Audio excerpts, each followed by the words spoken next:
Kilo X-ray Sierra Romeo. Are we reaching the craft in our atmosphere? It looks like it's Tango Oscar Lima and the number 1. You copy, over. We repeat, you're entering our atmosphere. What is your designation? What is your intent? What is your designation?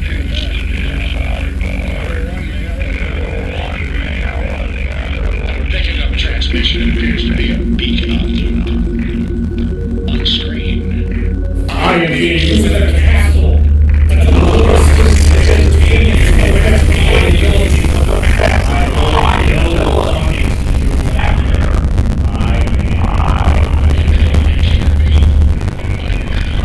He's returned, and this time he brought a friend.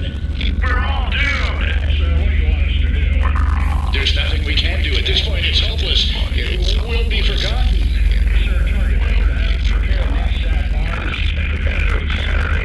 No, you must counter them. You must not fire on that craft, or it is certain death for us all.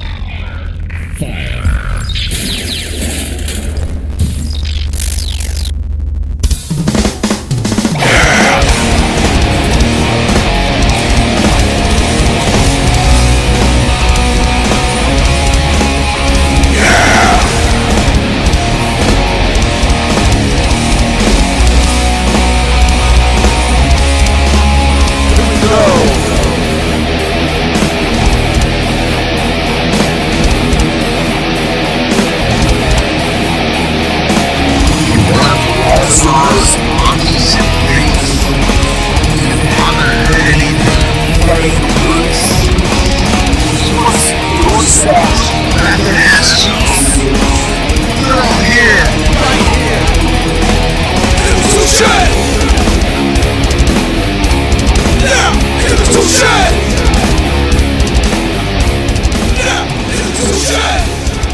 That's right.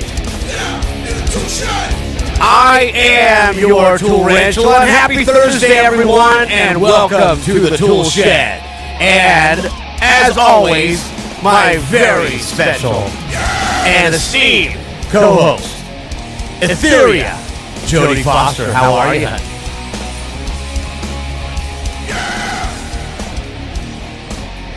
Yeah, you're doing that good? Because I can't even hear how awesome you're doing. Let's start that again, Jody Foster. How you doing?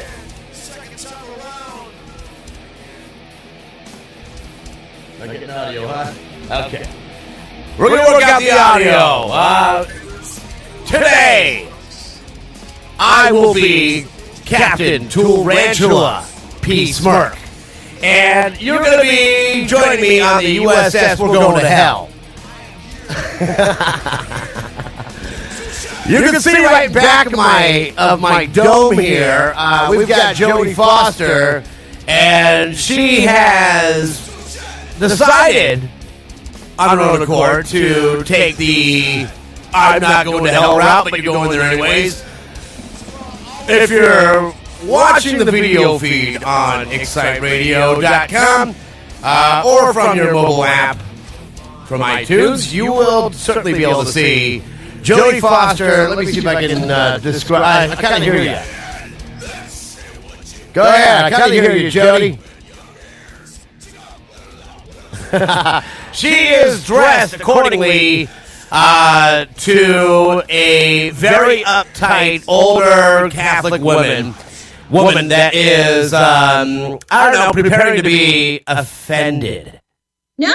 Oh, there you are, Jody Foster. Happy Thursday to you. How are you? I'm a Victorian horse today. You're a Victorian whore. That's right. I like that. I like that you're a Victorian whore. That is excellent. Look at my outfit. Isn't this sexy? I like it so much. I noticed that you had a Bible on your shoulder here. I figured tonight we were going to hell. I mean, according to the content of our show, which I'm really excited about, actually. I am super excited about this particular show because this has been a long time coming, and not simply because we have super porn queen Jennifer Steele that's going to be joining us here shortly. I think she's semi-retired. We'll get more into that. But there's a backstory behind this, and I've been kind of alluding to this on a number of sites, including the Excite Radio, tweets and all that kind of stuff. So we've been kind of active there, and I know that we were also going to be engaging a friend of Jennifer and a newly found friend of ours who will be joining us in studio here shortly, hopefully anyways, if we don't piss her off. This is Kiki Dare. Kiki Dare's going to be joining us here in just a little bit. So, Jodie Foster, what do you think about our guest coming on board? I'm excited about our guests coming on board. I can't wait to meet them. Yeah, you know what? We're going to have to work this out strategically because there's a lot of rules and regulations that are in place for the things that I want to feature. And I think we have a way around it. On this particular case, we probably have to keep it, I don't know, just softcore, maybe. You know, I'm like I came prepared. I came prepared as the Victorian whore that I am, awesome. And I am down for whatever you're going to show me tonight. I'm excited. I can't wait to see what's going to happen. We're going to see, or at least hear about boobs, vaginas. Oh my God. Sex, probably lots to do with males, like not just one, but multiple males, plural, and some of their excrements upon some porn stars' anatomy. Wow. Now, you like that, don't you, Jodie Foster? What? Wait a minute. This is not going to be me doing this. I'm in my Victorian costume tonight. That would be an awesome porn garb. You see, the funny thing about this here is that we have, we've got, I want to take this story from the very beginning, but it's probably going to jump around because that's just the way things typically roll. I want to see if by chance we have Jennifer still on the line. Is Jennifer still on the line? I'm trying. Can you hear me? I can hear you, Jen. I can't see you. For some reason, we don't have visual. I've been trying to call in. I thought I'm on because I can see myself. I look really good. Darn it! I can't see you. Like, come on, you gotta get your camera going on, sister. Well, it's on. I don't know why you guys aren't seeing it. So let me try this again, okay? Yeah. We'll get it going on here. What's wrong? I know. I want to see it as well. I mean, I am truly excited about this. I am prepared in my Victorian whore outfit. Now, what are you wearing, Troy? Because it looks like you're just wearing your normal clothing today. Well, I don't know who Troy is, but I have a very sexy. I have a very sexy Captain Toolrantula P. Smirk attire. See, I'm sucking in my gut like crazy right now. Oh my God, that is hot. Yeah. Can you see me yet or no? We can't see you, but you are a voice from beyond. Will it help if you try to call me then? Because I don't know why. I press video and I can see the video on my screen, but I'm not seeing you at all, so I don't really know what I'm doing wrong here. Perhaps. Let me ask my engineer. Hold on just a minute. Okay. Okay, I got word from my engineer that we're going to call you right back. So we're going to call you right back. I'll hang up. You call me back. Okay? There we go. That's perfect. And I notice here, in fact, this is indeed a special occasion. I notice we've got Xander Demos. I always get that name mixed up. Xander, are you there? I am. How you guys doing? Good, buddy. I think that there may have been some miscommunication. Unless you want to join us, by all means. I understand you're supposed to be joining us for the Eat Crow segment. Am I right on that? I believe so. Yeah, that right there is coming up at 9 o'clock, so a little bit early, but you're certainly more than welcome to join us. We love you, man. So I should come back on 11? At 11, yeah. Okay, then let me do that because I got some stuff to do around my house and I'll jump back on. There you go, buddy. Hey, we love you, man. And of course, we're going to be talking about you on certain here towards the latter part of the segment. But yeah, man, go take care of what you need to. We'll talk to you soon. All right, and there you go. That was Xander. We actually ran a feature on him just last week. This guy is amazing, and in fact, we've got the Crow, Brian Crow, with the Crow. I'm saying lots of Crow, aren't I? He is. This guy is amazing. So you're going to get a really special treat here come next segment from the Crow. So, Jodie Foster. Am I alone? I'm totally alone here. That's fantastic. All right. I can do this all by myself. And I, as you all are going to find out, I'm going to tear myself down, and I'm going to build myself. I'm going to expose myself. Maybe even that way, too. Whoa. Did I miss anything? Because our conversation got, cut off there. Did you just say you're going to expose yourself? I'm going to expose myself, Jodie Foster. Woo! Well, I'm prepared for that. I'm very prepared. Oh yeah, there's a lot of people that are waiting with bated breath on me exposing myself. I'm certain of it. And yeah, I mean, I'm certain that this is going to be a huge spectacle, especially from yours truly exposing myself as video here. Yeah, do we have it on video finally? We do have you, I understand, on video. Oh, there we go. Now I can't see you. That's okay. I'm naked. And that's fine. I know, but I can't see myself. That's even worse. All right, well, that. We don't have Oh my goodness, this is great. Okay, so it's going to we're going to share with you a little bit later on. Well, we got you on the line, Jenny. How the hell are you? I'm good. How are you? I'm doing wonderful. You know, it's been a long time. For those of you out there that don't know Jennifer Steele, she is a very popular, shall I say, semi-retired porn star? Well, yeah, I don't make movies anymore, so yeah. Is there a price tag that you would actually accept to get back into doing porn? I have a price tag. Would there be a price tag that someone said, hey, by the way, Jennifer Steele, is there a price tag? Is there a price that they could pay to get you to do? Price, come on. Right, exactly. I was going to say, I've got my price. You know, a couple Tootsie Rolls, I'm good. The reality is, though, the whole industry is a dying industry. So it's... I mean, I hate to sound so pessimistic about that, but it's the companies really aren't paying what they used to.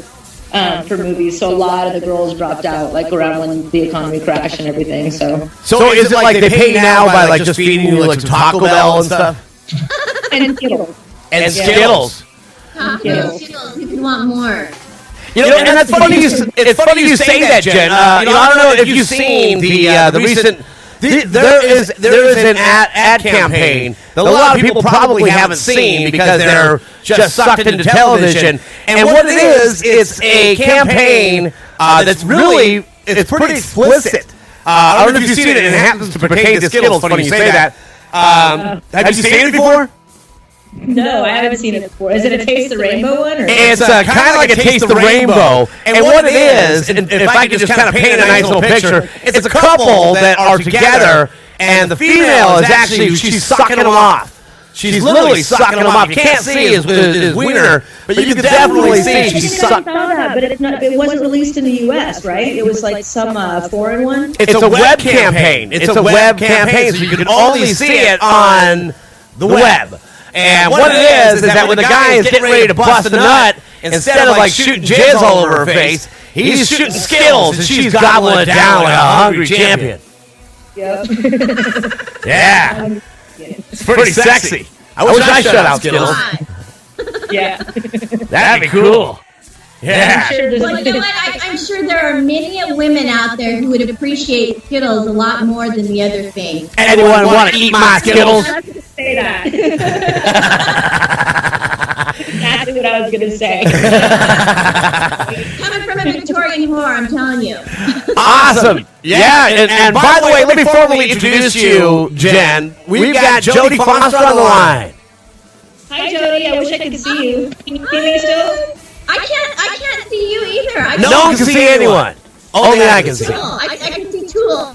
Yeah, you don't see where my right hand is, though. Want to see Tool? We want to see hot chick. Right. Oh no, you want to see it? I do want to see you too, but. So okay, let's start from the very beginning. Now, for the folks out there, obviously you know me a little bit. You know me a little bit. You don't know me well enough, but you know me a little bit. Now, my background and my back history with Jen, it goes way back. And in fact, I'm going to bring in my own family member into this particular conversation as well. I have a brother, and I'm not sure if he's going to be so furious that I actually mentioned his name, because it's actually, who knows? You know, he's a pretty, he's a pretty decent family guy, but he does have his wild side too, doesn't he, Jennifer Steele? Let's just call him Joe. Let's just call him Joe. That's a good idea. Okay, great. I like it. I was going to say Frankenstein, but we'll go with Joe. No one will ever know who we're talking about. Right, exactly. That's so generic, and fortunately, he doesn't have the last name as I do, Toolshed. So, okay, that's yeah, right. And so Joe, my older sibling, and by the way, an amazing guy. He's also a fellow alien, just like I am. We're all kind of cut from the same cloth. But Joe, he actually had gone to school. He's a very creative, brilliant man. Back then, a young man. And he decided, while going to college, now I don't even know if I should even, if the college doesn't matter, or where it went. But we were basically, in the same college for a while, along with you too, Jen. Yep.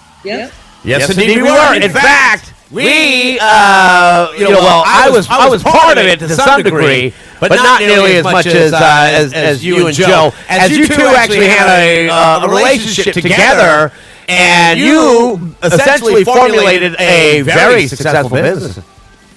Oh, yeah. Yep. It was successful. It was. And in fact, I was recruited into the business as a bodyguard. Now, this is funny all by itself. I mean, if anybody's ever seen me, He was what we call a driver. a driver, right? Exactly. A blind driver, essentially told to look the other way. And I did. I looked the other way. Yeah. That would have been a good idea. I'm not sure about that. I'll tell you this. My job was to make sure that the company was, intact, and to make sure that the help, we'll call it, which was essentially formulated from a number of women that were hired by men to go ahead and perform, dance, do what would be a good idea, a good way to put this here, Jennifer? Do. Yeah. Dance, entertain. And that's all I did at that time. All I was doing was dancing. Dancing and entertaining, and exactly. Okay, but others that were with the company, obviously to make extra funding, which they did, they would take it a little bit further. Am I right? We were pimps. Come on, say it. Okay. Uh-oh. What was going on back then, kids? Okay. So, no, everything was on the up and up. Don't worry about that. Everything was on the up and up. There was nothing wrong, but Pimpy kind of way. I want to use a scenario. I want to use crossing that line where you're gonna just press click. Right, exactly. No. Okay, so everything was on the up and up entirely. So I'm just playing. And so I was hired. I think I weighed at that point in time maybe like 86 pounds. I think I weighed about as much as a glass of milk, actually. I was the skinniest kid you'd ever see, and I was basically put out there with, I think the guy gave me like a Dodger baseball bat. You know the little ones? Yeah. And I had to hide it, so I always hid that thing in my pants, too, just so people would see it. I mean, it was the weirdest thing. And I would wait out there outside the door, and I'm like, oh, man, I just, I don't know. I always felt like, going into like a bachelor party where it was like 50 guys, and me with a little Dodger baseball bat was not going to work that well. And let me tell you, happened, right? I mean, everything ended up being cool. Yeah, everything was always cool. Well, of course, I mean, because... Sorry to interrupt. In those bachelor party situations, they're actually pretty safe because there's always somebody who's either responsible for the house or the room or wherever the location is, and that person doesn't want any problems. So for the most part, you really don't need a bouncer, but it was just always kind of like, nice to have somebody there to like hold money and, like make sure everything was cool, make sure your clothes didn't get stolen. And right. Wipe you down when you're done. There's always that one guy who, tries to break the rules at a bachelor party, and usually what happens is the rest of the party throws them out because they don't want them to ruin their fun.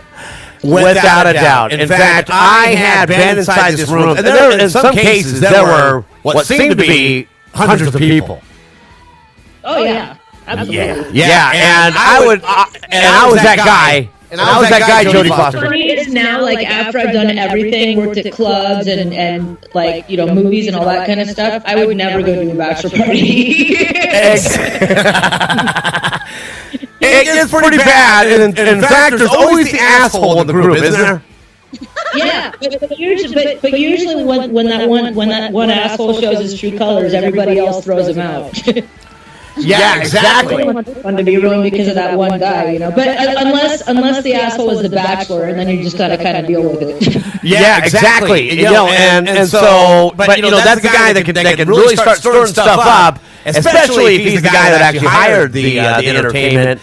And things could go south really quick. But we're going to gloss over that because that's that was the business that Joe was involved in, and he actually did quite well. I mean, to run a business like that, you gotta have a team that's behind you. And Joe was just that kind of businessman that was able to do that and actually make it work and accomplish the ultimate goal. But that right there was actually short-lived because of the plans for going to college and or not just going to college, but moving forward.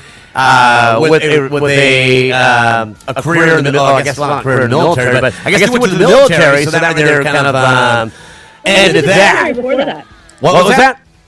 He was in the military before that, wasn't he? Did he go back? Oh, no. He did not go. Well, in fact, he was always on reserve. I think he did do a lot of reserve. Yeah, it's a haze. I was really stoned back then, so I kind of my events were all screwed up. Who knows? I was a messed up kid.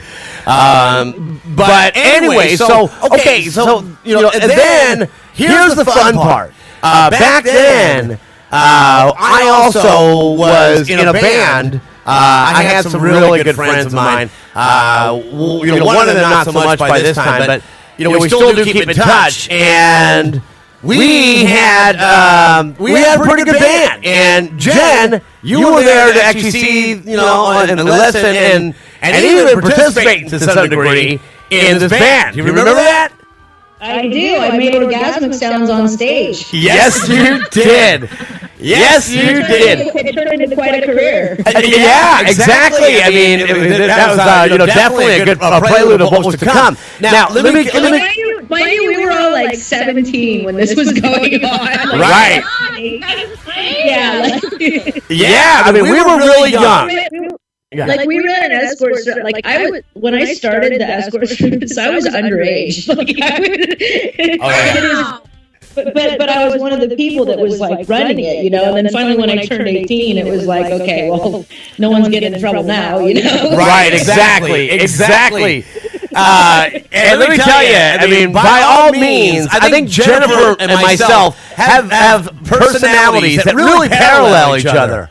I mean, we're both extremely outgoing. We really were shameless. We exposed ourselves in every way, shape, and fashion. And certainly, I don't care. I'm in it for, not just the fame, because we have to worry about the almighty dollar. And we go where the money is. Am I right? Oh, yeah. You know what? I will say this though, looking back, like at those days, is that there was one thing that was common knowledge in our crew, and that was that. What's your stage name now? Toolrantula. Exactly. Yeah. I don't want to say your real name, so. That's okay. Just Captain Toolrantula Pete Smirk. That's all you have to remember. It was very common knowledge that you were the most well-endowed of your entire family. Correct. Really? Yeah, we used to keep a rule in the bathroom. We used to sharpie it out and just leave it there for the next brother. Hey. Beat that. Of course, people would cheat. We just pants them like in a public forum. Really? Wham!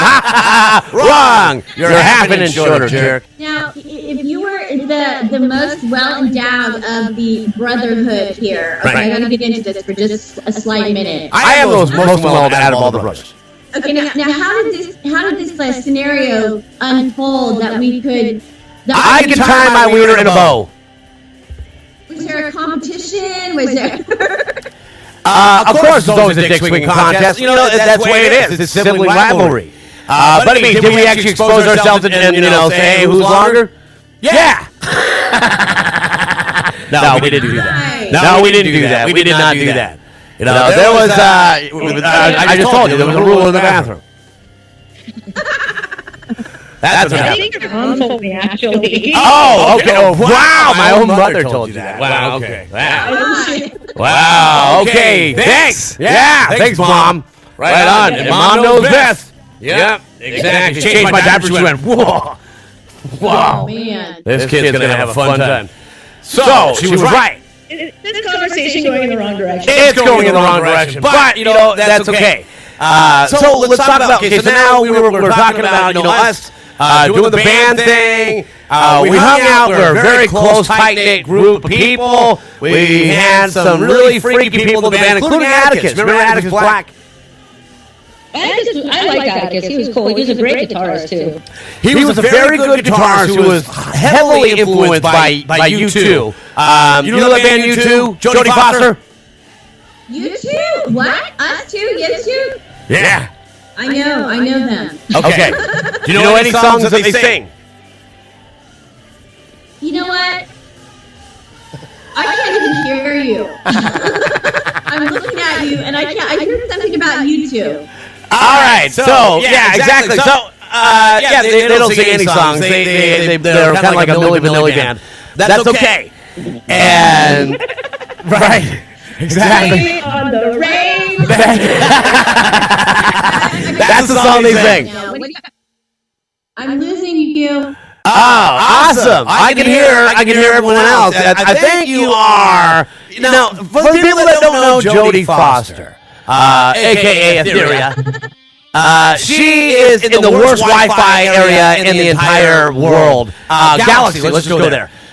She has chosen to live in a particular area on planet Earth where the Wi-Fi, I mean, everyone else in the world gets Wi-Fi, but she never gets like a dedicated stream. So we kind of, she cuts in and out, I cut in and out on her.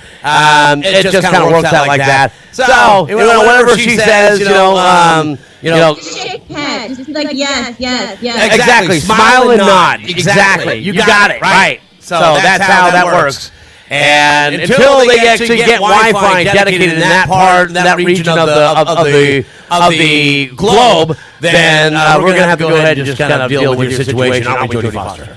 That's right. Absolutely. Next week, Right. I promise it will be better. Okay. Well, and she has made arrangements here with the mothership, and she is going to make sure that we have a dedicated Wi-Fi signal because they have Wi-Fi on the spaceship.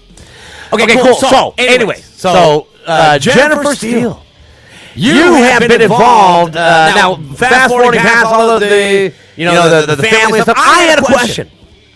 Okay. I had a question for you. And in fact, this right here doesn't pertain to Kevin, which we talked about off the air. The fearing one, we'll just call him. We call him the fearing one. by all means, he is the feared one. And of course, and then we have Gandhi. Now Gandhi, he's let's just call him Gandhi.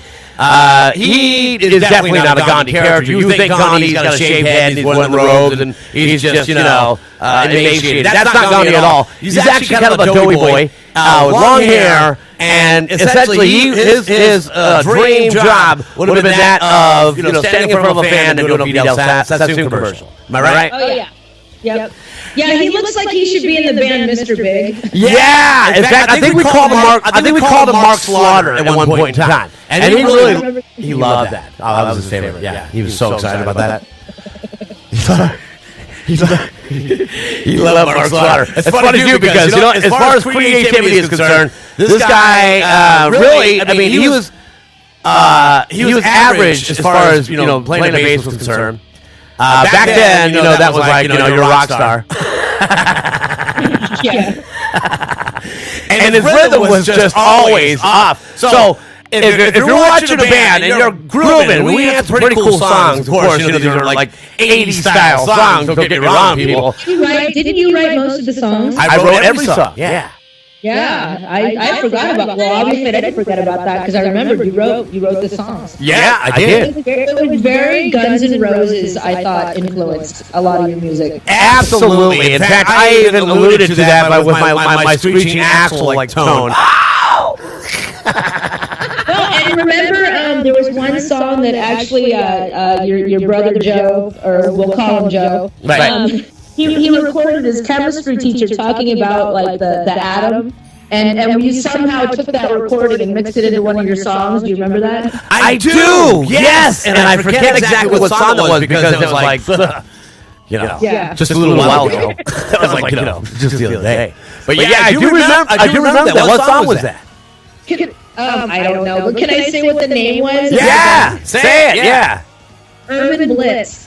It was Urban Blitz, exactly. And in fact, I wanted to take we're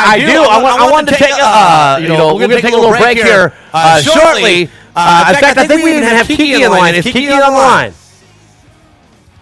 Kiki's not on the line. Okay, no, I'm mistaken. Kiki Dare is going to be joining us here soon. She's a great porn star too. She's a good girl. She's been one of my close friends since I first got into the movie business. I just talked with her briefly. She's got a great voice, and she just seems like such a nice person. She is. She's very sweet. Yeah, and from what I understand, drama. Those like one of those sweet girls that just has drama going on around her all the time. Yeah, you know what? In fact, you may remember this. That was the kind of the running theme of me back in the day. Boy, did I have a black cloud over me all the time. I always had something going on, huh? Yeah. I had bill collectors and all that kind of stuff. Oh yeah, let me tell you, if there was anyone to be owed, it was by me. Let me tell you, I owed everybody. I just said, screw it, man. Shit should be given to me. That was my mindset. I'm like, credit, yeah, I'll take credit. And, everything was kind of free. It's like, I like this. And I just kind of lived, day by day. Because essentially, I thought my life was going to be, shorter than what it is. I figured go ahead, live my life fast and furious. Die young, have a good-looking corpse, and owe a lot of money by the time I die. You know what? No, you really didn't live that dangerous of a lifestyle. You were just more that kind of the stoner that wandered and you didn't seem like you were into the harder stuff. Yeah. And I think I don't know, you weren't as bad as I think you thought you were. Yeah, I did. I really did think, I was super into getting high, which is like the worst thing in the world for me because when I get high on doobage, for the most part, I forget the entire English language. I lose my game. I can have the game rolling, and I can have women all around me. I get high, and I become the biggest jackass in the room. Now, do you still smoke, or are you done? You know what? I do believe in some herbal essence every now and then, but it's got to be, in moderation, great moderation. I probably have one or two. Someone wants away. I'm really excited. Yeah. Well, in fact, that's gonna. I know that you love your herbage. have to read the defense. Northern California. I live in Northern California, where it is. You know what I'm saying? We are the growing capital. Right. It grows in the cracks of the sidewalks. Well, okay. That's Capital. I ran the first dispensary in Colorado for about 6 months, and it was the most interesting, most educational time that I had, like when it came to that kind of thing. And Oh yeah. and Colorado surpassing California, you guys didn't vote to make it. What do you think the reason was? Why they didn't vote to make it legal? Like A bunch of assholes is what it is. You know what? They really are. I think it really comes down to they probably couldn't monetize it properly. Exactly. You know, and where the shares of the money are going to. Money. It's all about the money. It does come down to money, doesn't it? And so be it. You know, I mean, obviously we're all capitalists here. But you know, in that sense, you know, for the greater good, I think it would serve more purpose to allow, you know, people to actually have the ability to smoke weed freely, as compared to drinking. Because what is the lesser of two evils? Yep. Right. Think about how much in like medical costs and stuff it would relieve if people could just, you know, I mean it would replace so many different medications that you know cost the insurance company and the government money. You'd think that they'd make it more free to people, you know. Yeah, you would definitely think. Colorado? No, I was in Colorado. Right now I'm in Chicago, but I lived in Colorado for about 4 years, and when I was there, I was pretty involved in the dispensary business when I was there. And, I live in Florida now. Now they've got on the ballot in Florida. So I'm thinking about. You know what? I think what is a better investment than a dispensary is the hydro grow shops where you buy all the like grow lights. Right. Because they're not at risk for the same like theft and you know federal problems and all that, you know, but they still make money because once it goes legal and people grow their own, they think they can grow their own and they don't realize how hard it is, so they buy all that stuff, and that seems to be the less risky business in Colorado that really took off when everything became legal. And along those same lines, I mean, let's face it, you know, if they were to legalize it, the crime rate would drop drastically. It's already gone down in Colorado. The arrests have already gone down. Well, that's why. Hence, they won't make any money. I think that's the problem in California. You won't be able to have, you know, it won't be criminalized then. So you won't, our counties and whatnot aren't going to be making money off at this point. Correct. Well, and the cops don't have that probable cause to search your car if they smell something. That's another reason why they fear it becoming legal. Because usually the weed is what gets them to find better things or bigger things, and so now the cops don't have that, you know, like in Colorado. Right. So their arrest for everything has gone down. That's interesting. That's very interesting. So I'm glad we're on this topic because you have actually, well, I mean, you have been, I guess, the creator of is it like a new fad? Is it what is it as far as this episode? Well, in fact, it was I think it was first featured on the Howard Stern show, if I'm not mistaken. I'm talking about the butt bong. Okay, let me tell you a story about the butt bong. I wouldn't even let that happen. All right. Let's hear it. Okay, so I actually got together with, this is like before Howard Stern and everything, I got together with a friend of mine who was a camera guy for movies, and we made a deal where we were going to go to Amsterdam, like during the Cannabis Cup, because we were both huge potheads. So we're like, hey, let's go film a movie in Amsterdam, and we'll make it like an amateur film. We'll go to the Cannabis Cup, we'll pull people out of the shops, you know, and then we'll take them back to the hotel, do a scene with them, and then kick them out, you know, and then we'll have a movie by the end of it, and we'll have our trip paid for. Right? Yeah. Exactly. And what is the scene? We were trying to figure out a way that, like, maybe it could get on Howard Stern. So what we did is we decided to have, like, there was like a little scene. It was like me and two guys, and we basically took the bottom end of the bong and like, I don't know if I can say, what are my rules here on what I can No, you say whatever you want and whatever you want. Yeah, there's no rules here.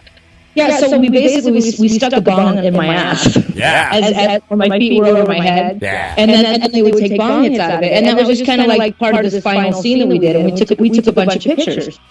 And so it was like 420, like a couple months after this.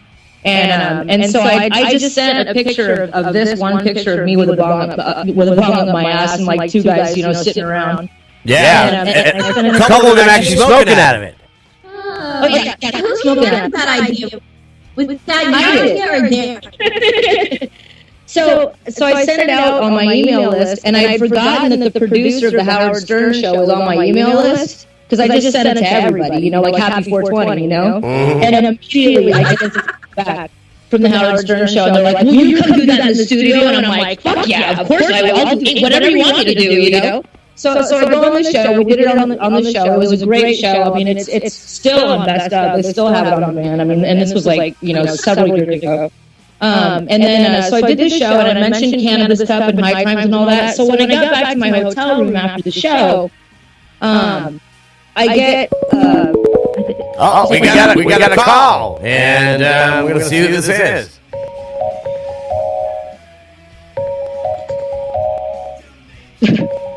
All right. There we go. We have a call on the line. Go ahead, caller. No, okay. I guess they hung up. That's okay. Call back when you get a chance. Okay, moving on. So go ahead. So as soon as I got back from the Howard Stern show back to my hotel room, I get an email message from High Times, and they wanted me. They're like, "Will you come and do this in the office?" And so they had me come and do the same thing. And they took a picture of it, but it was Bobby Black, who's like one of the editors. And so I did it at High Times, and then they put a picture of it in High Times. So now I have like all these connections with High Times. I do like after that I like started doing all kinds of stuff for High Times, like the Stony Awards. I was the trophy girl. They've had me like pictured in High Times a few times, and I fired one of the High Times people's wet, and it's just really cool because I did the Howard Stern show, and because I did a movie, and then because of that movie, I got on the Howard Stern show, and because of the Howard Stern show, I got hooked up with High Times, and everything just snowballed. It was so cool how everything worked out. It sounds like it. I think we have the caller on the line. Caller, are you there? Yeah, I'm here. Oh, right on. Who is this? This is Kiki Dare. Kiki Dare. How are you, sweetie? I'm good. How are you? I'm so sorry. I got into San Diego and had like amazing mind-blowing sex and totally forgot everything. Yeah, well, of course. That is fantastic to hear. All right. Yeah. Well, I had like a personal first. It was really cool. Ooh, I like that. And we have, just to give you a background, we've got Jennifer still on the line, we've got Kiki Dare, and we've got Jodie Foster all together. And so this is like old home week for you guys, isn't it? Yeah. Yeah. It's like a little reunion. It is. This is really cool. Let me give. Kiki and I first, when I first got into business, she was first getting into business, so we're kind of like porn sisters. That's so cool. And I did a little bit of research on Kiki here. I certainly love porn. I mean, you know me. I'm a guy, right? So yeah. Listen, I watch some pretty wild stuff on your X-Hamster and X-Tube and Tube-8. Yeah, that's right, Tube-8. And so anyways, I watch that kind of stuff. And any typical guy that says they don't, well, you don't know what you're missing. Liars, right? Exactly, liar. You do. And you whack off, too. Don't even lie about that. You totally whack off all the time.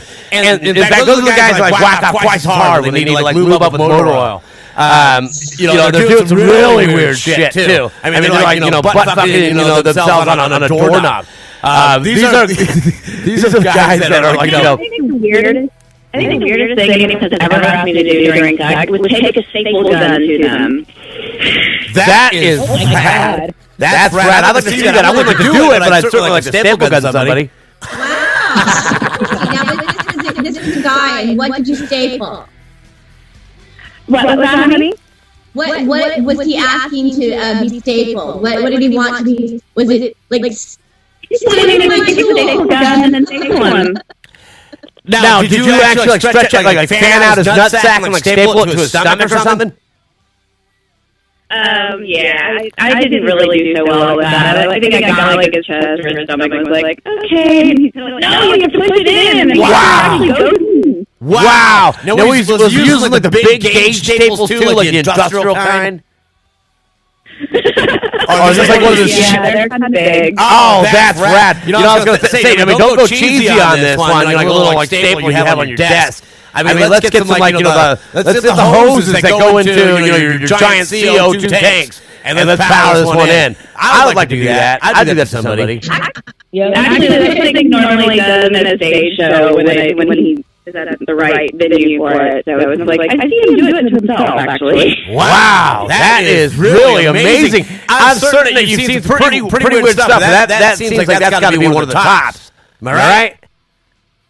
I wouldn't say it's the weirdest, but it's definitely one of the stranger things that has happened in my personal life. Wow, is this something that you dated? Was this like your boyfriend? It's something I'm dating now, yeah. Wow, that's amazing. Oh, you got to send some pictures of that. That's got to be so cool. Okay, so we'll take your word. You're going to send lots of pictures on that. I just voted for you on that one. Right, I just committed for you. And Jen, you've done some pretty amazing things. We were just talking about you doing the butt bong, which is pretty cool. You were featured on Howard Stern, and they had you in the studio. You were laying on your back, your legs were folded up over your head. You had a butt bong inserted into your rectum, and they were taking ass bong hits freely. If I'm not mistaken. Yes. That is cool. I definitely would do. I would take a hit out of it. I would do it, but I definitely take a hit out of it. Now, I know that taking a look at it because I've seen the device itself, and from what I gather is that the water fills the little the end of the tube, which actually is essentially like a glass dildo. I guess it's enclosed, so like none of the bong water actually touches the inside of my rectum. Right. So but do you feel the bubbliness of it?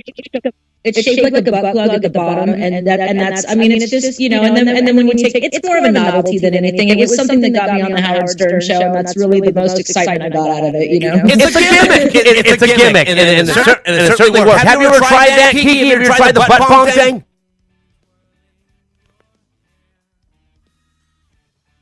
Are you afraid to say? Oh, did she get cut off? I don't know. She must have. Or she's in a bad reception area. I'm going to assume that's a yes. She's tried that. Okay, so I mean, give me the rundown. When you actually see and feel like the hey, what's up, Richard Hardy? You walked into a great segment here, buddy. All right, Richard Hardy. In fact, he was playing the African flutes. I don't know if we can pan around over there. How you doing, buddy? This guy's a legend. He actually was playing some African flutes earlier on, and the guy's amazing. I'm going to take a phone call right here on the air. Hold on. It's not. You guys aren't going to hear it. It's a private conversation. How you doing, Kiki? Oh, okay. That's always good for the radio. Good. Apparently we lost you, and I'm going to see if I can put you on speaker, and maybe we can do it like this. Kiki, we lost you. Is there a problem with the main line? Yeah, can you hear me okay, Kiki?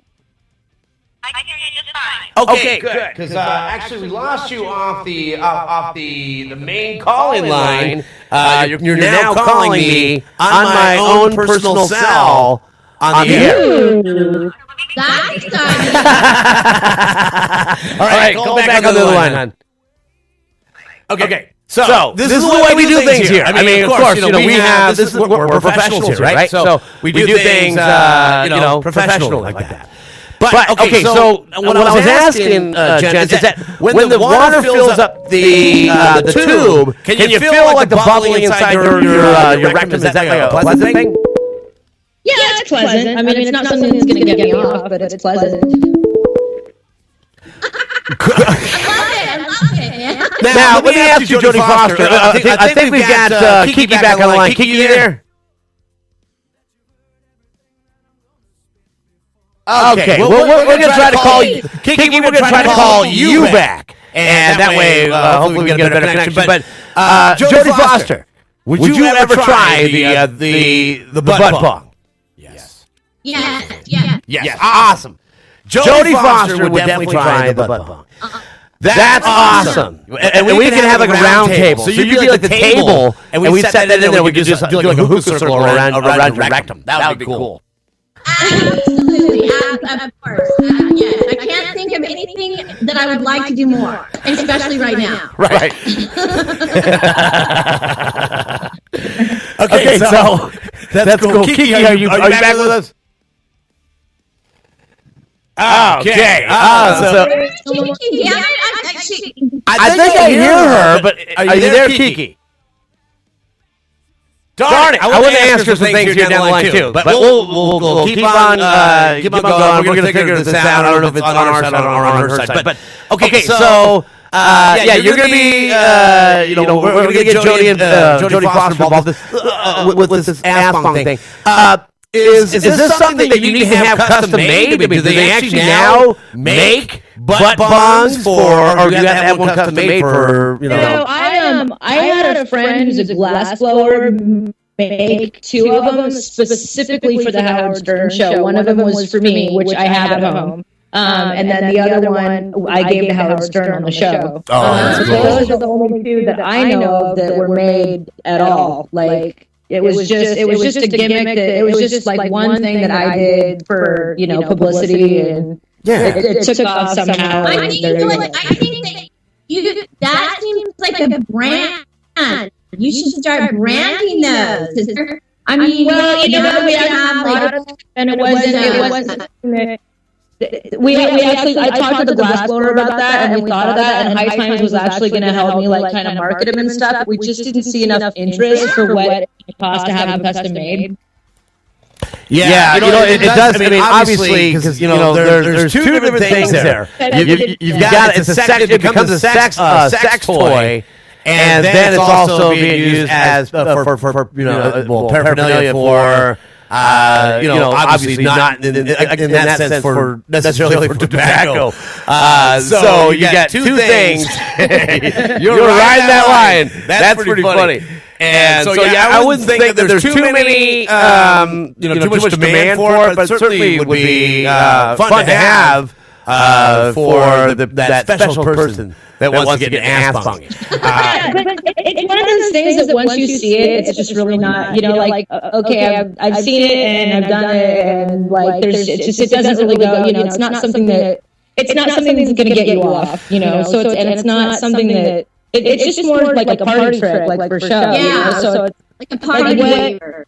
I mean, like the one that I have at home, I've had friends come over and I'll show them, and it's a conversation piece because it's been on Howard Stern, but beyond that, it's not really, like, Yeah, well, let's so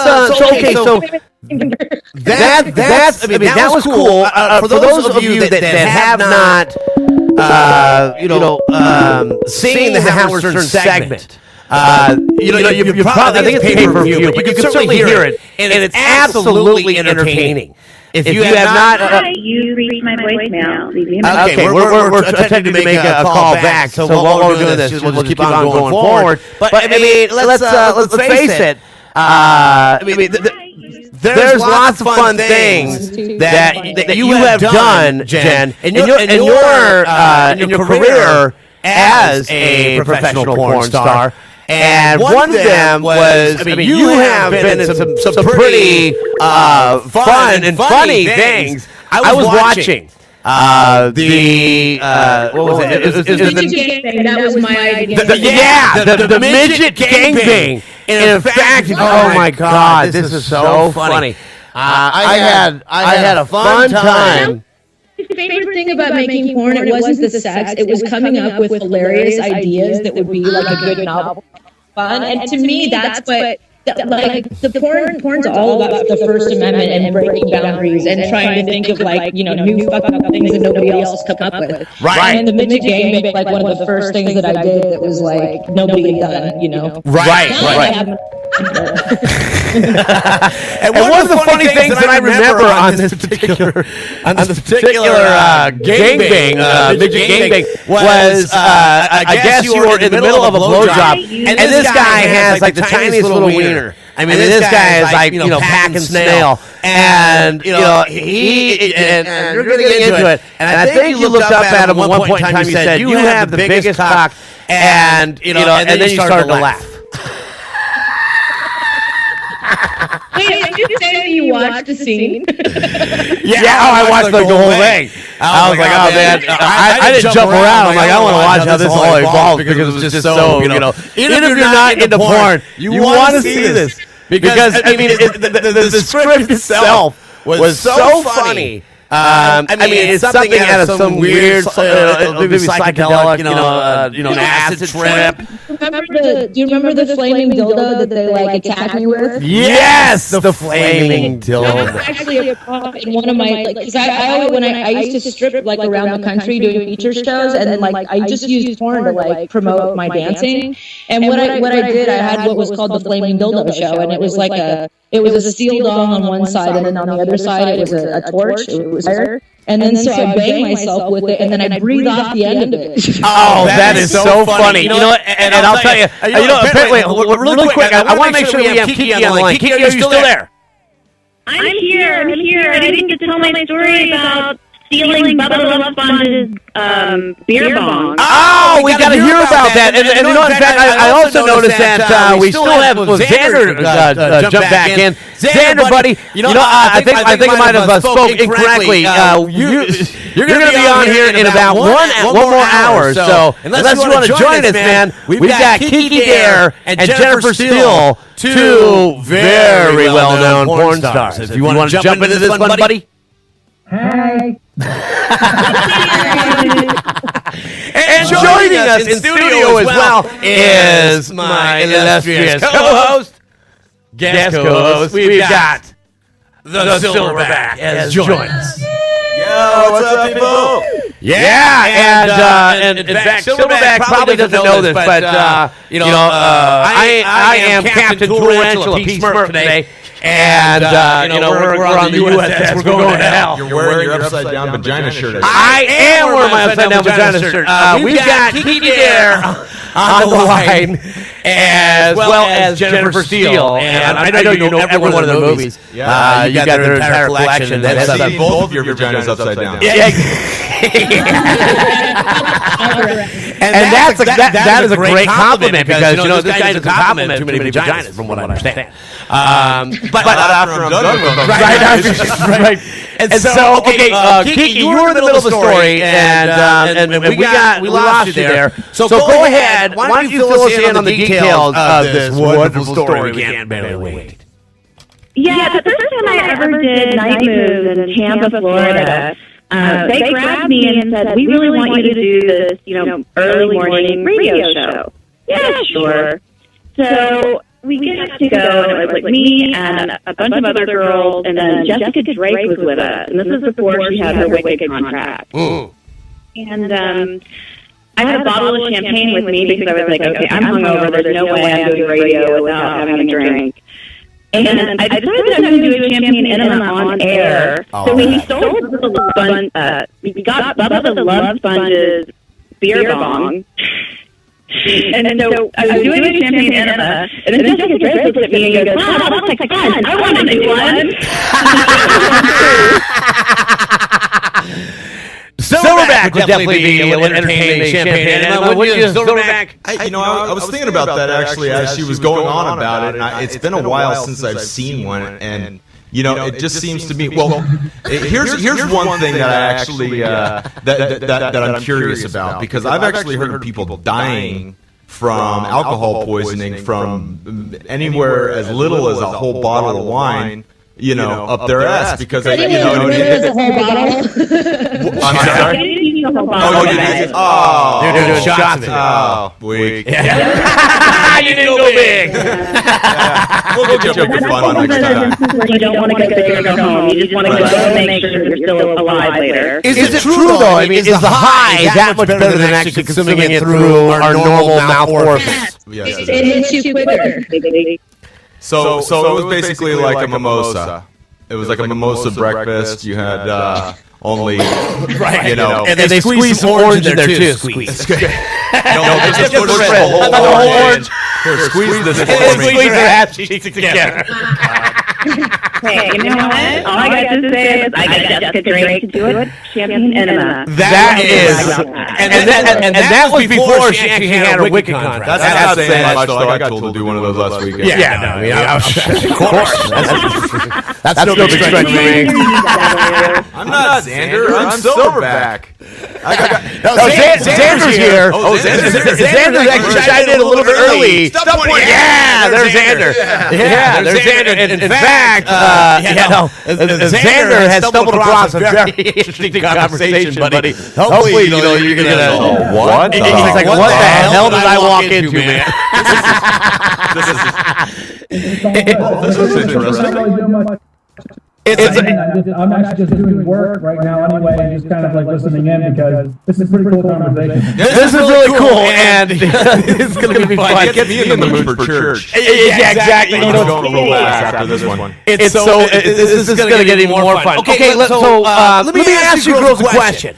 Being porn stars, are you, does it really affect you being with somebody on the outside of what you do as compared to your career? Meaning, you're engaged in a lot of porn. It's completely different. It's okay. The sex is completely different. Okay, yeah, I mean, you're basically getting manhandled, you're getting pounded every which way from Sunday, and then you got to go home to your boyfriend who's probably looking at you going, wow, man, that guy just really came to you. And how do you really draw that fine line? I love you. No?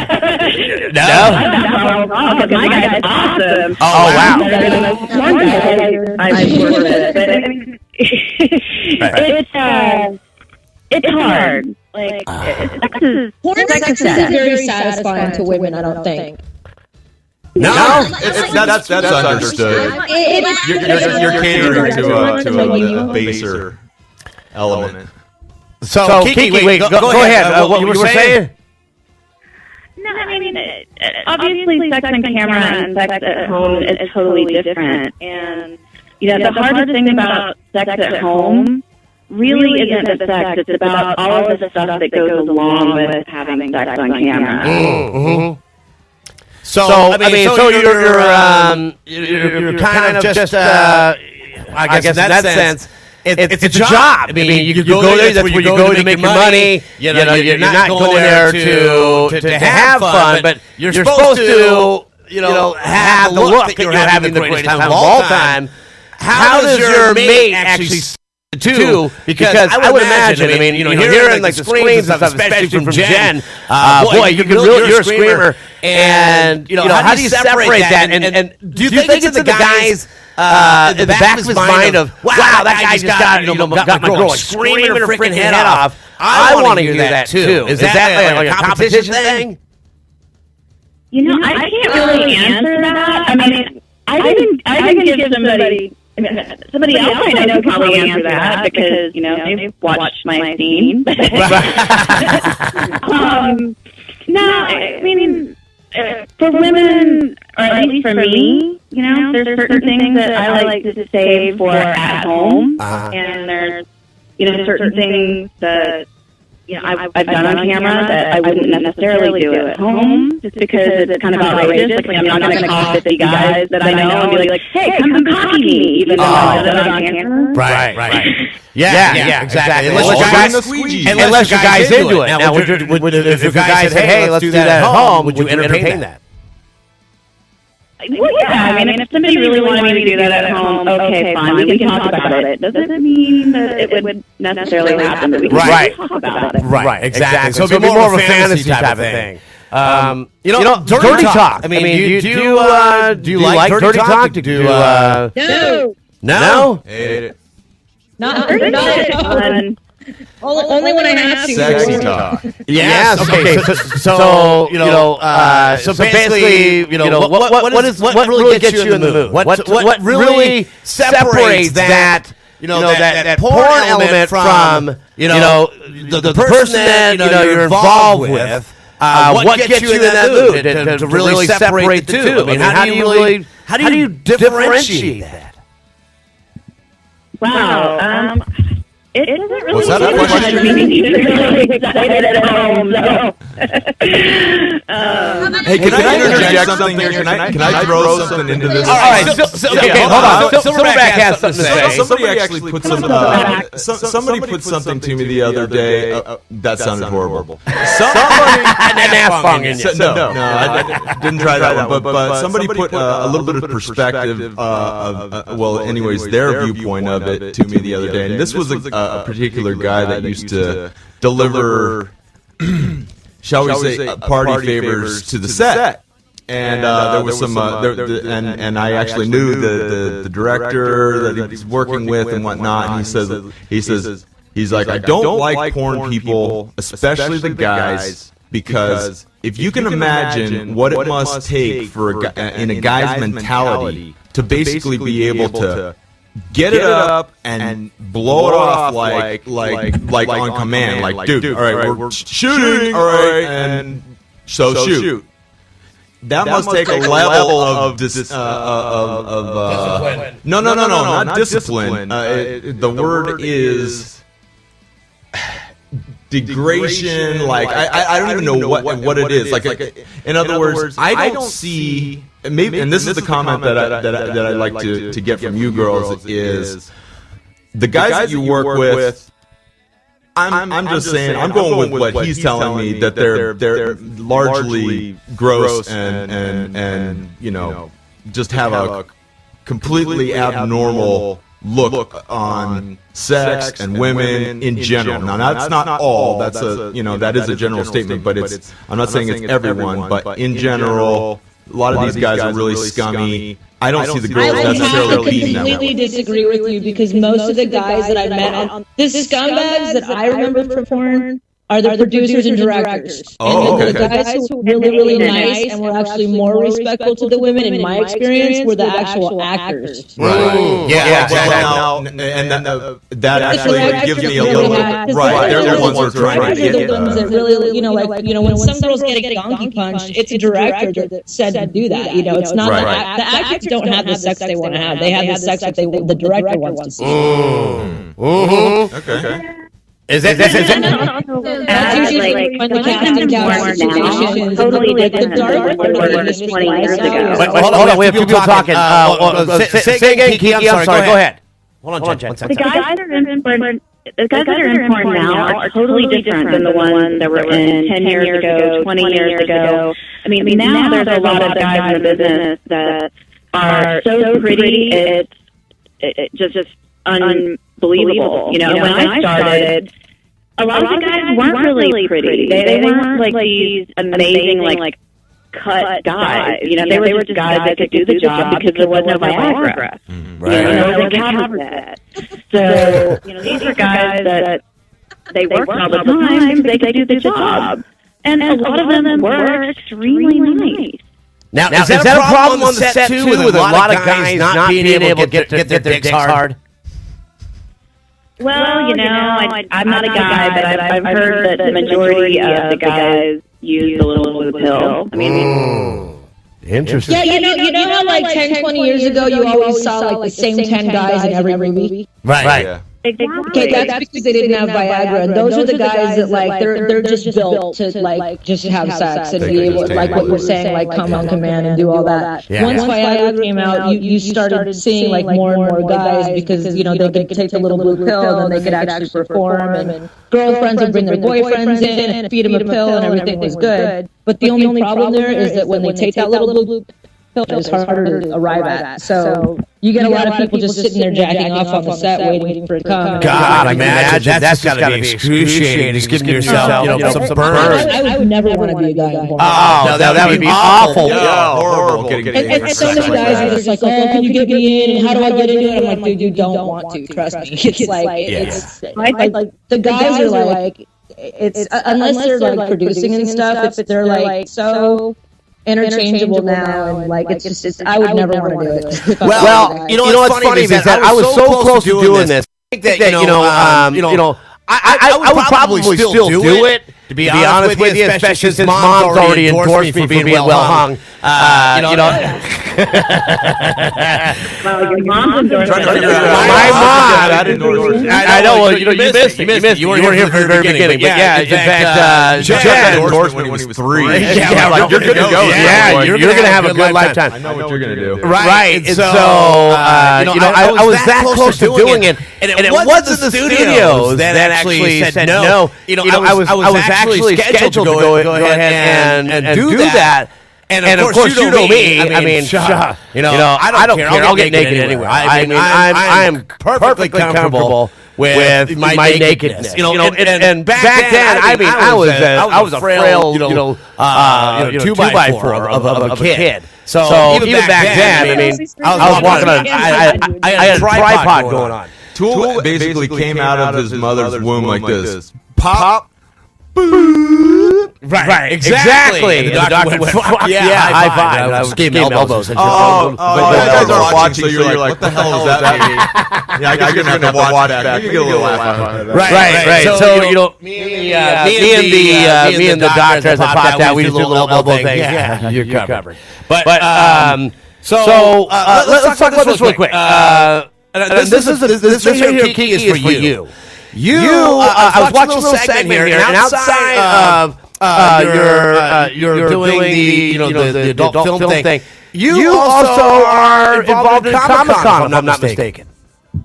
Yeah, I've been going for a lot of years, actually, and this year we're hoping to have my graphic novel released and launched at Comic-Con. I wanted to talk to you about that, too, because there's a bunch of interesting things that you've been doing, and I certainly want to open up that forum to you.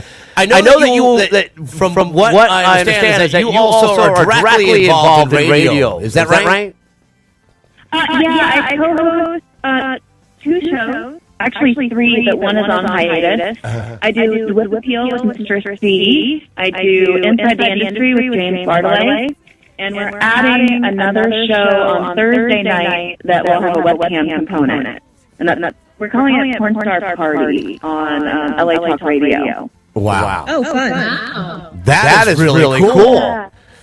And hopefully maybe we can infiltrate that show. That sounds like a lot of fun. And when does that air? I mean, when do you guys go live? We'll be going live with Porn Star Party on next Thursday night at 7 o'clock. Mm-hmm. And it will be on Temptation station, which is a sister station to LATalkRadio.com. Mm-hmm. So if you go to LATalkRadio.com, you can probably find the link. I don't have all of that information yet. But we're really looking forward to it. It's going to be in a nice studio, and we're going to have some fun with it. Inside the Industry on Wednesday night at 7 is going to be pretty much a mainstream show only. And we're going to move all of the adult over to Porn Star Party. Now on that show, are you able to perform sex acts and do all that fun stuff with the Porn Star Party? With Porn Star Party, we're not going to be doing penetration. We're not going to be going down the road that would require 2257 paperwork. Mm-hmm. Our station owner is a little hesitant to go quite that far. But as far as fun and sexy and X-rated, that's all going to be there. That's awesome. I would certainly like to invite myself to that, but I'll wait for you to do that yourself. Definitely. Troy wants to be a fluffer. I have an interesting tidbit about both the porn star guests you have on the show tonight. Both of us. Are you listening? Yeah, go ahead. Go ahead, Jen. Kiki Dare and myself have bachelor's degrees. I know that. In fact, that is that. I didn't know if you knew about hers. No, I didn't know that. I didn't know that Kiki had one, but I certainly knew that you had one. So I'll take you at gospel when you imply that she does. Out that there are actually highly educated porn stars out there, because it's about that one girl from Duke that's been getting harassed, and I think people are really surprised when they find out that we're not all idiots, you know. Yeah, so, in fact, I did want to address that as well, because there is maybe I am educated a little bit, but not because of my education.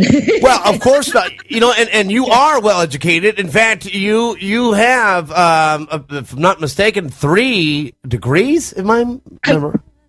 I have 3. I'm like the most overeducated, underfunctional person you'll ever meet. Hey, honey.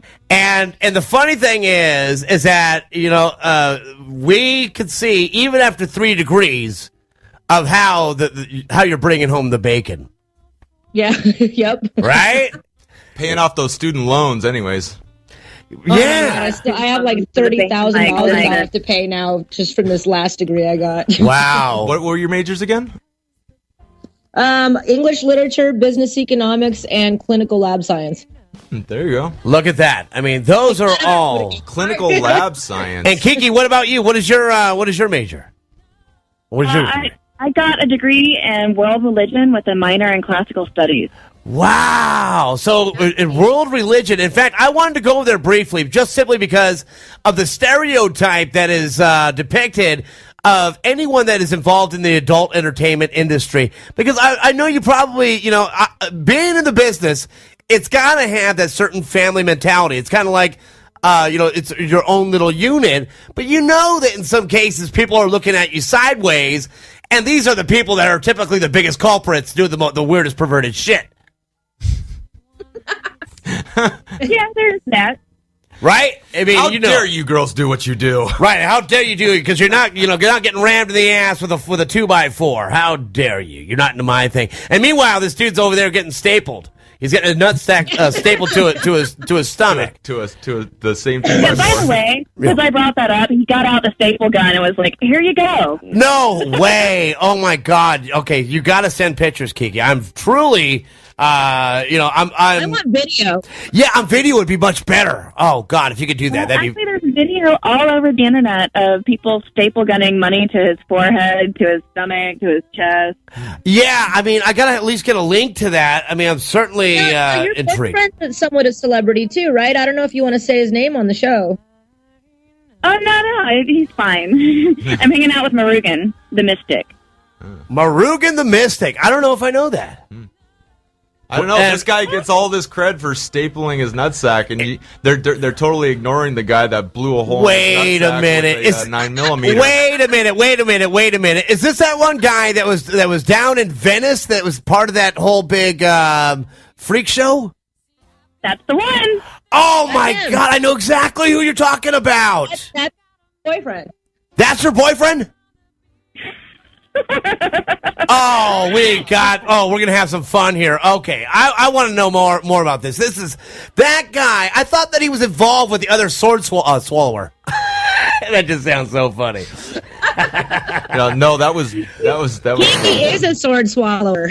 Yeah, a quite accomplished sword swallower. Thank you very much for asking. Absolutely. Okay, so that is exciting all by itself. And I know that Jennifer was actually working with Kid Rock before, and you were doing like some fire breathing and all that kind of stuff too. I mean, you're pretty damn talented. I was a fire dancer, and I was doing. I was a fire breather on stage when he would come down to Miami and West Palm and do his concerts. He used to bring me up on stage, and I'd breathe fire at the beginning of Bull God during his concerts. Xander is still on the line, and guess what, buddy? We've got a show for you, kind of built in. You got sword swallowers and flamethrowers that are coming out of hot, adult film actresses. You interested, buddy?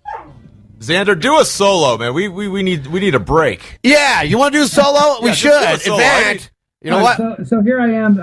Guitar player. Metal guitar player, and then I'm competing here with porn stars. There's no competition, man. You just got to put them on the video. You just It's rock and roll paranormal in porn.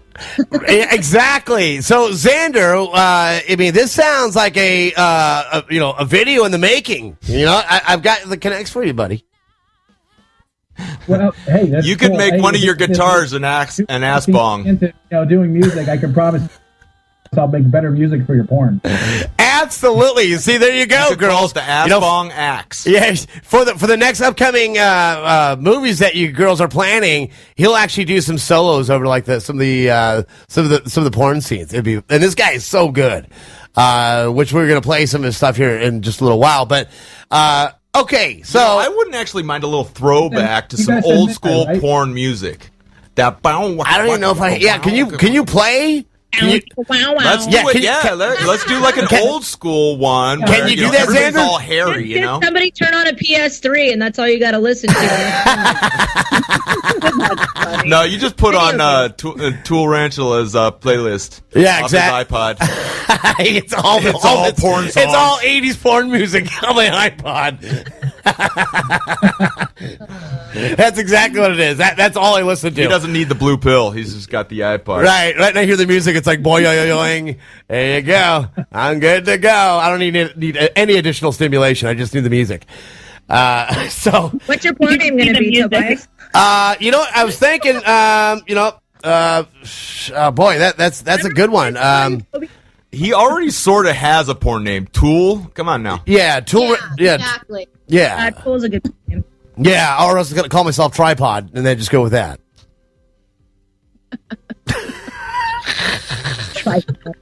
Tripod. That's just wrong on many, He could be like many he could be call him Yeah. Captain Polestart or Yeah, I don't know. Toolrantula. Yeah. No. Yeah. So I have a question. I have a question now. Tool by the pool. Okay, so I heard that Jennifer started out in the industry when she was like in college. So what is the mindset? Like what you're like, okay, is it money? What was it? Like you're like, I want to go into this industry. Like what was the what was the catalyst? Like this is Student loans. Right? Still paying them off. I like sex. Well, you know what I mean? It's like, at what point in time we're in college, you're like, you know what? I need to pay the bills, and this is how I'm going to do it. When I started college? Yeah. Oh my God, these books are expensive.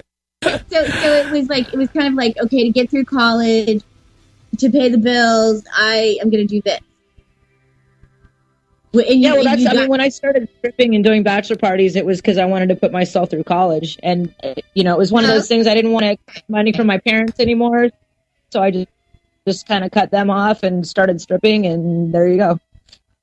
Hey, really quick, just so you girls know who Xander and what Xander's all about, I'm going to do this here really quick. Xander, since I got you on the line, check this out really quick. This is Xander Demas is what it is. I keep on pronouncing his name incorrect. I'm horrible like that. But Xander Demas, it's called Under a Darkened Sky. Check this out, girls. Watch this.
That right there, Xander. You know, and I've said this to you before, man. I mean, that is absolutely amazing. I could definitely see that being incorporated in some kind of, adult film scene. Couldn't you, girls? No. Well, what I was going to say, you Sorry, can play them in instrumental. I'll be back in a few minutes. That kind of goes more along the line. She's like, hold on, I'm trying to take a hit. I got up and there was still. I'm in the bathroom doing drugs. I got up to go have a smoke and I forgot there was still a bong stuck in my ass. Oh my god! No, Yeah, that's so crass, man. Yeah, you're right. Right, exactly. We don't go there. No, that's just funny. Okay, Xander, you were saying this is a perfect application for porn. You were saying. Wow. He's like, yeah, right. Right? Let's all just cackle. I'll do anything for $1. I mean, what the hell? You know? Right, exactly. Now, I mean, would you actually be on set during an adult film scene? I mean, would you feel comfortable like that? Oh, sign me up. Oh, fuck yeah. Look at that. Kiki, Jen, we've got someone that's a willing participant. Looking at Xander right now, I gotta say he looks like that one scene in Airplane where he goes, "Looks like I picked the wrong day to stop sniffing glue." It's appropriate. Looks like I know, I he's like- picked the wrong week for amphetamines. Oh, that reminds me. I gotta call somebody. That's funny. That's super funny. Okay, Kiki, are you still there? Yeah, I'm still here. Okay, so listen. Barely hanging on. All right, so I know this is getting kind of crazy as I predicted, but what I mean, you're dating. I mean, I've seen this guy on Freak Show. That guy is he's pretty freaky. I've seen some of the stuff that he does, and he actually pierces the things all the way through his body. Yes, he does. Is that sexy or what? Wow, he's being really mean to me. I can barely talk right now. You should put him on the line with us. I want to talk to that guy. He is on the line, and he's also in my vagina right now. Oh, that is radical. That's good. She's like, "Oh, that's good." Wow. That is awesome. We're actually having, live sex here on the radio. On, I can barely hear anything. Feel free to go ahead and announce it along the way, Xander. You're getting a special. Yeah. I want to turn that up. I want to turn that up. Okay, everyone shut up. I need a guitar. Yeah. Play your guitar to this, Xander. I need a little play-by-play. Get your guitar, Xander. Downstairs in my studio. Shit. He's like, I can't walk away. That's fucking. Oh my. I'm gonna have to unput my collar here. See, I am getting such a chubby right now. Oh my god!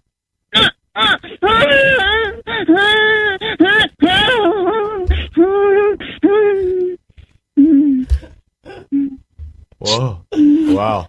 Oh, Production value. Okay. that was fucking awesome. But no, was that? I was going to say, are you into public sex? And I think the answer to that is no. I'd put $1 in your G-string if I was would there, never do sweetie. something like that. Oh, yeah, you'd never. Okay, that I'm is. with Staples right now. I'm not sure if that was actually her or him. I want to staple Silverback right now. Get out your little state. Yeah, man, get even if you have a little mandolin, get it. Yeah, Xander's all, I'm going to the bathroom. I'll be right back. A little I'm kid's not doing toy your over eyes. there, frantically playing this fucking thing. Hold! Don't do anything. He brings back his ukulele. Right. By the time he's done strumming that thing, he's got he's got a Les Paul in his hand. That was superstar awesome. Okay, cool. All right, so All right, moving on. right, so Oh, talk about stealing thunder. yeah, God, I mean, how can I?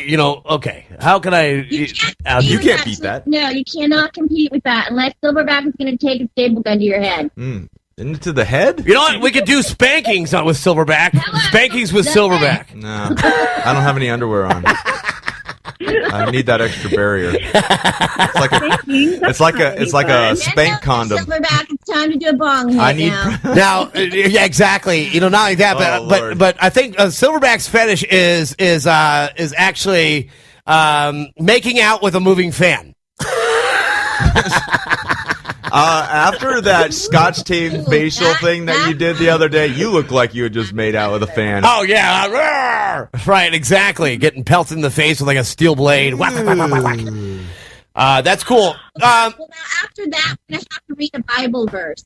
It's time to read the Holy Bible after you that. You look like you actually have just popped out of the time machine from the Victorian age. Know. She came out of like a time capsule, right? Now, after that little segment there, are you thinking to yourself, I haven't done that in years?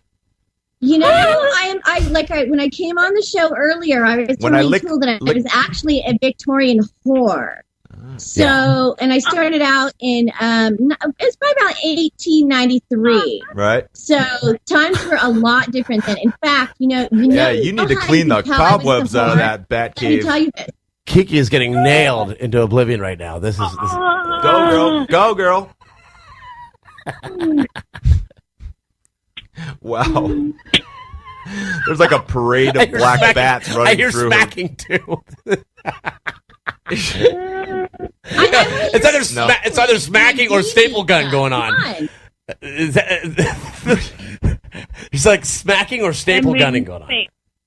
Etherea's like, I'm gonna adjust my collar. I know. Oh my god. This is gonna be one of the episodes I'm gonna be watching like 100 times. Jody, take off your bra. Yeah, Jody, come on, take off your bra. You're the only girl that's actually on camera. You guys, look what I'm gonna do. I'm gonna take off my pendant right now. Holy pendant crap, off. I'm getting hot. Yeah.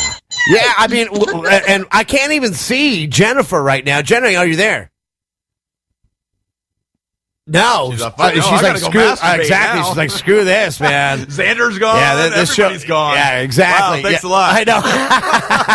You just chased everyone off. I don't know if they're offended or they're going to beat off now. I knew I needed this. I knew I was going to need this. Right, that scared everyone off. The Holy Bible. Yeah, right. Awesome. You got to crack that thing. It's got all her condoms inside of it. Exactly. So look at this. I call this the Ho Jesus stick. Yeah, exactly. It's a Kama Sutra book with a Bible cover. Cool. Right, it's got a built-in dildo in the right. It's got a dildo compartment in it. Wow. Oh, that's so cool. I love. I feel like such a perverted song warrior. right there. Take it. Take it. Oh yeah. Okay, we're gonna do that one. Yeah, we're gonna play Take It. Yeah, we're gonna play Take It. Let's segue into that one. Yeah. There we go. Take it. Ooh, that's some kinky shit right there. Good. Yeah. Go ahead, Kiki. Let it loose. Up. I mean, hey, Turn let's hear it. Shit up. Well, he stopped for a minute.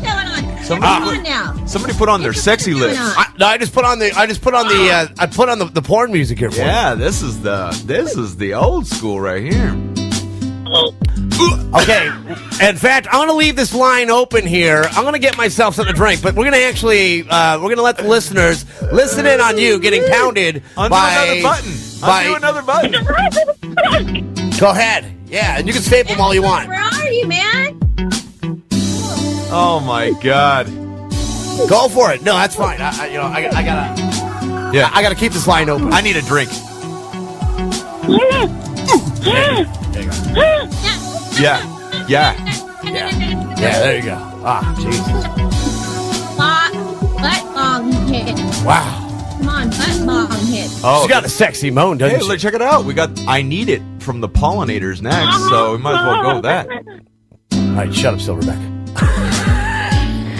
Wow. Okay. You know, and it's funny because have you guys ever been to like a particular hotel, and then heard like the neighbor or the person right next to you just absolutely getting hammered into oblivion? I love that. And you're by yourself. It's like, oh man, you son of a bitch. I used to have contests actually. Breaking up the glass against the wall. Me and the ex used to have moaning contests with the upstairs neighbors. Oh yeah? Yeah. We actually rented the downstairs of a house, and these other people moved in upstairs, and they had the bottom cordoned off or whatever, like sheet, plywooded over it, and we'd hear them going at it, so we'd start going at it just to compete, see who could be louder, and we would get back together in the morning and say, "Good job, you won last night. Yeah. We got you next time, though." Last time I was on a dance gig in Texas, I actually walked up to the door and knocked on it, and they stopped long enough to answer, and they're like, "May I help you?" I'm like, "Well, it sounded so good. I just wanted to see if you wanted a third." Yeah. Oh my God. What? That never happens. That son of a. You know what? Yeah, we gotta get. Yeah, exactly. We need to know Kiki very well. That's freaking awesome. You know what? Oh, God. I mean, this is like probably one of the best interviews of all time. Well, let me actually, since we already kind of broke into that, subject where you've got to separate your work life from your personal life. You've got a boyfriend now. How does it work out in other words, could you still have sex on the side with randoms that isn't work involved, and that would be cool too? I don't really want to discuss that. Yeah. That's kind of personal. I didn't know that. Way to go, Silverback. I actually didn't think that would have been. Well, no, I'm just saying you don't actually have to provide examples or anything. I was just wondering. In fact, you know what? Everybo's got to He's offering their own. You got to have your own comfortability every level. Relationship is different, and everyone has different parameters. Yeah. And the parameters of the relationship depend on the two people that are in it. Right. And this is also part of it too, is because you're not here, I can't read your body language. I probably would have shut that question down before I even delivered the whole thing if I thought. But let me ask you. But whatever. Yeah, it's okay. It was a good question. Yeah. And That's a great question. I just don't want to. Yeah, exactly. Somebody's looking at you right now like you better not. Yeah. Well, I mean, so let's talk about your boyfriend since he's over there with his penis inside your vagina. Well, that's personal too. And that's okay because we just heard about that. Now, I know that he was on a series here, which was actually I enjoyed it. I watched every single one. Is that season of Freak Show? Hold on, ask him. Is that season coming back on? Actually, they're doing another season, but he's not going to be on it. Oh, crap. He was one of my favorites. I mean, he was over there doing he was piercing himself in all different ways, which was very cringeable. But, of course, you can't turn away. Yeah, I can't watch it. Now, is that one of those things I've seen tricks? Jennifer's back. Yay! Yay! We got Jennifer back. I had some technical difficulties. That's okay. Oh, we just had an incredible voyeuristic experience with Kiki. My God, I mean, I'm gonna have to handle business after this. Got the lines crossed there for a minute. Oh my God, Kiki, your voice is amazingly sexy. Fuck, and way to go on what was his name? What's his first name again? Something Magnificent. Murugan the Mystic. Murugan the Mystic. And you know what he kind of reminds me of, and correct me if I'm wrong, but he looks like he could be like one of the characters on like Lord of the Rings. I wouldn't necessarily go there. No? Maybe like a character on American Horror Story. Oh. And I love that series too. Are you big into the American Horror Story?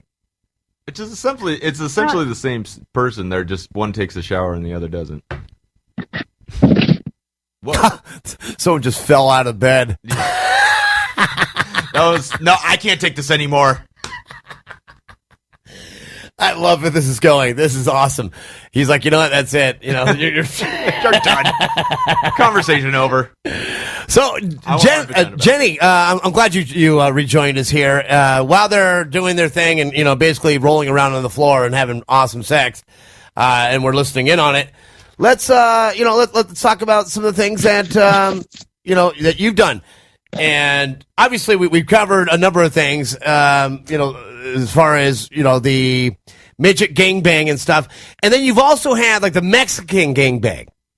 Oh my God! You did a midget gangbang? The funniest thing about the Mexican gangbang, we picked Mexican. Like we announced it on the Howard Stern show, and Howard Stern actually, Eddie, the produce guy from Howard Stern, came, and we actually became really good friends after that. After he came out to the Mexican gangbang. Mm-hmm. But when I drove up to the set, there were it was like the outside of a Home Depot. Oh my God, that's so funny. But they were all sitting around the gate, waiting to go to work. Right. Oh, that's awesome. Yeah, that's awesome. Just trying to get their kids some Christmas presents. Right, exactly. Oh my God, that is so funny. Remember, I was like, "Holy shit! It looks like Home Depot out here." Now I could see the producer actually going, "All right, guys, this is the Mexican gangbang," and they're like, "I'm from El Salvador." Yeah. You motherfucker. Oh, you know what's funny? The director was actually Colombian, and he wanted to get in on it at the end. And I'm like, "Nope, you're not Mexican, you're not dude. Mexican. You're Colombian. You can't be in it." And he was all pissed off, and he's like, "I'm the director," and I'm like, Yeah. "Doesn't matter, man. It's a Mexican gangbang." Yeah. Yeah, gotta keep it true. Yeah, gotta keep it true. And so you did that, and then you also had a big, another big gangbang, I guess, with the military. Is that right, or military guys? Yep. Yeah, well, that wasn't a big one. We had one person representing each branch. So we had one from the Army, one from the Navy, one from the Air Force, one the Marines, and then the Coast Guard came in at the very end and jacked off on my face. That is radical. So you actually, but you know what? You know who killed it? Of all the branches, the guy who was the best by far, The Navy guy. the Navy guy. Nailed it. Full of semen. is that what it is? Full of semen. Okay, I got it. Yeah, no, but seriously, the Navy guy killed it. He was the one that really made it a scene. So now, I just thought that was funny. When I thought your brother that we're calling Joe. Hey, let me ask you. Right, exactly. Was there a lot of innuendo on the Mexican gangbang scene? I'm just totally. saying, you In must fact, have been the one with the set, wettest they back had, that day. Spray painted graffiti and I was making them talk in Spanish the whole time. I'd be like, say something in Spanish, and then they'd say some fucked up thing, and I'd be like, oh, that's so hot, Muy caliente, panocha. I want to this is going to be the most awkward segue in the world, but I have a new sponsor here for the Toolshed. We've got Robert Very. He's actually a Wells Fargo advisor. Holy and, shit. and how you doing there, Robert? I know you're tuning in here, and I just want to let people know because we deal with so many different areas in whether it be music, film, talent. We deal with so many different areas, and there's people out there that they work hard for the money, and if they want to go ahead and they want to keep their funds safe, Robert Very is one of the main guys that I want to refer everyone over to. He's been taking care of me for a long time, and I'm going to throw out a quick plug. With that in mind, we'll get back into that here next week and cover some of the details he does. But let's get back into the porn. What was that, anyways? How are we supposed to contact this guy? Robert Very, just know that he's awesome. That's about. Is that what it is? That's just like a I don't know if I should give out his personal cell. Yeah, I would not do that. If you ever want to speak with him again. Right, sure. exactly. This guy's like, oh my God, man. I hate you. And, yeah, thanks, man. No, I retract my. What you do is you give his cell phone number out to the 2 porn stars and fuck everybody else. Right, exactly. Yeah. Exactly. I'm going to hook you girls up. I want to. Hey, guess what? I won the fucking contest where I get to punch you in the face, Toolrantula. Right, exactly. That's coming pretty soon. So, but let me ask you, Kiki, do you think that you're going to be able to make it into the studio along with your boyfriend, perhaps even as soon as next week? I don't know. Right now it's kind of a bad time to ask me that. Oh, awesome! Is there anal going on? Is it no? Do you allow anal? You like anal? I love anal, and no, it's not in my butt right now. No, not now. Soon. No, not right now. Okay, not now. Not now. Okay. You probably wouldn't be talking as well. If No? Okay. I mean, so far, we're all good with, as far as, when we've got a line, and on Skype, everyone is pretty good with anal, even you, Jodie Foster.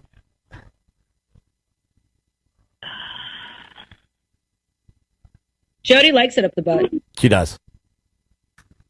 Is she just looking? Is it just a stare? I don't know if she's, it's just a stare right now. I think she's contemplating it, but certainly, I think I see nodding. Yeah, it's nodding. Yeah, we got nodding going on, and so we'll just take that as an absolutely yes. She loves it.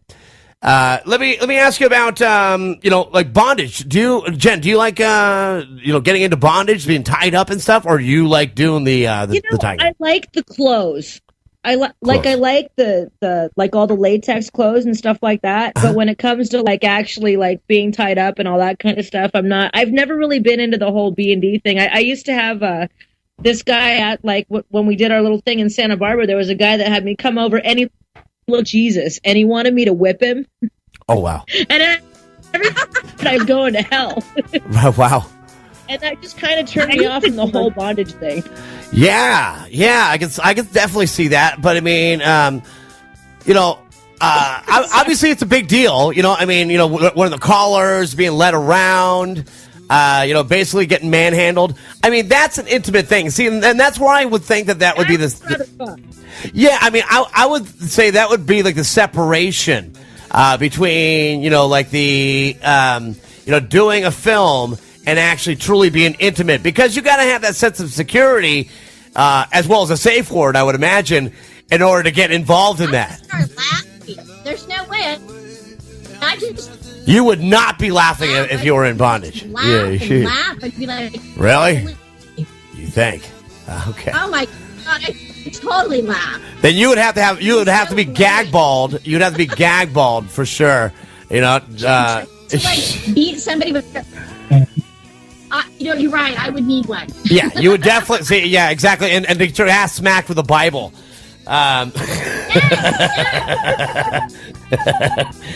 Okay.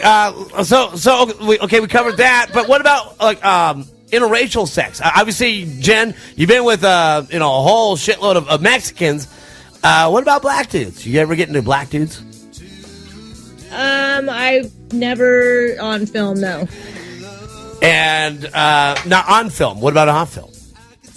Okay, so here's the thing. If I answer like honestly, people are gonna think I'm racist. But I haven't been like, that's just not something that I've explored. No. People don't. Not necessarily. I mean, oh no. In the porn industry, if you say you haven't done black people think you're racist. Really? It's like they bully. Like there's actually different groups that bully people who do or don't or whatever. I mean, it's really kind of like, and that's kind of one of the reasons I stayed away from it, because I didn't want to be a target for a bunch of stuff. So I don't know. Can we just go on to the next question? It's gonna kick you in the ass either way. It's like if you go that way, you're gonna get shit from one group of people, and if you go the other way, you're gonna get shit from another. Right. So I just always try to avoid the situation, or even having been asked the question. And let's get to the big question here. The big question, it comes down to size. Does size matter? Yes. Does size matter? Okay. And that's 2 out of 3. I didn't hear Jodie Foster say anything. What are we talking about? Size matters. No, I got the question. Size matter. Okay, does size matter? Well, let's see. Some women say yes, but isn't it more like about like the motion of the ocean? Dude, it's all it's like the connection, the chemistry. I mean, hell, if you have a small dick, what can you do? Well, it's all about the clitoris. It is about the clitoris, and I guess you don't need to have a big. You don't help with pussy. Yeah, exactly. You don't. I guess you don't necessarily need to be packing donkey. It certainly helps, I would imagine. But I mean, from what I understand, is that you don't need to have a giant schlong in order to please your mate. I'll tell you. There was a guy I was with for a long time that I like towards the end when I cheated on him.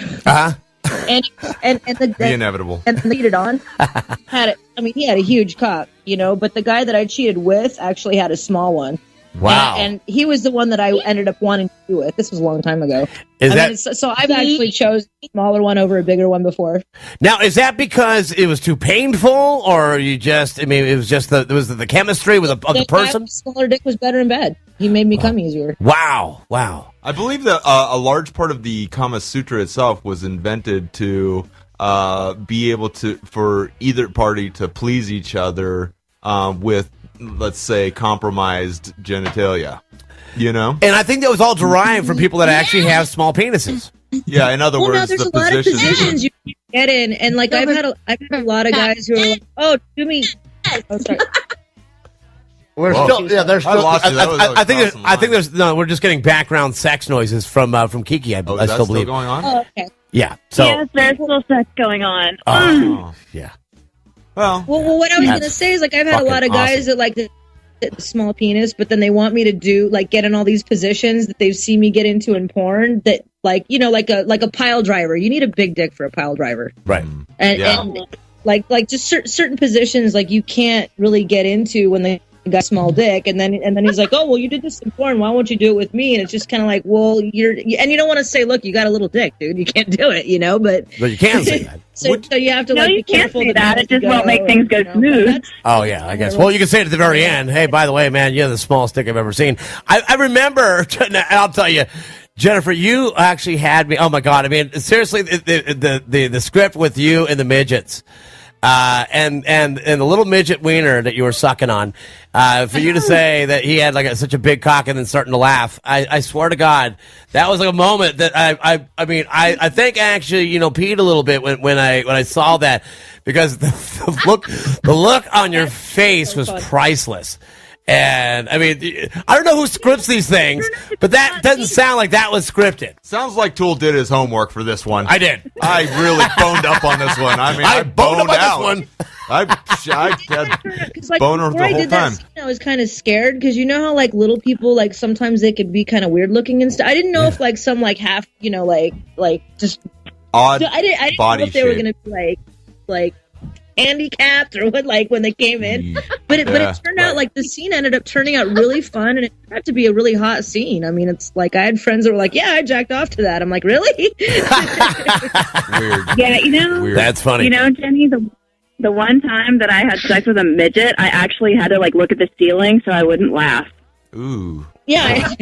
Wow. Prejudice? Who was it, Napoleon or which, Yeah, you which prejudiced. guy was it? You little person. Do what? Do you remember which midget it was? Because there's like a handful of midgets in the porn industry, so we probably know all. Yeah, it of was them. Minnie Holio. Who was it? Minnie Holio, do you remember him? Was he part of the what? Manny Holio is the guy that we're referring to. Anyone that's involved in midget porn probably knows exactly who this guy is. But I think I know who you're talking about. He's actually a really close friend of mine, and I love him to death. But that's it was awesome. hard not to laugh. Let's have sex. You gotta have like the funnest friends that we gotta hang out. We are approaching the top of the hour here, and so we're gonna have to wind it down. I wanna continue this on because I mean, how often do you actually have? These kind of things happen on a show. Never, unless you are. Unless you're me or my. Can I ask a quick question? Yeah, go ahead, really quick. Since you girls are well experienced, would you say that women in general, or that have enough experience, kind of have a sixth sense when they look at a guy, whether or not he's hung or not? Like, can you figure? No. Hey, if you look at somebody and you'd be like, wrong so many I think times he's. about that. Oh, really? Oh, Wow. It can be really disappointing too. Right now. Yeah. Now, tell me, really have you hard. ever heard the term shower and grower? Yes. Okay. I don't know if For everybody me, has, but like sometimes I get it right, sometimes I have no clue. You Right, you so just never know what you're maybe gonna they're get when you like get a guy. shredded. They look like. I gotta wind this down.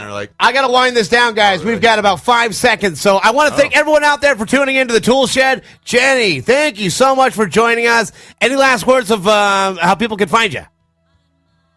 No. No, good. We got no. 5 seconds Kiki, over. go ahead. Kiki_Dare, that's DAIRE on Twitter, or at Clips for Sale, store 22109. Beautiful. And there's going to be a podcast of this on YouTube, iTunes, iHeartRadio. We'll keep you apprised of that, and we'll also send this over to you as well in podcast form so you can use it for your own additional promotions. I do want to talk to you a little bit more off the air about having you make a personal appearance. But other than that, I want to thank you both for showing up. And Jody Foster, as always, thank you. Silverback, thank you for coming on board. We will see you guys next week. This is the Tool.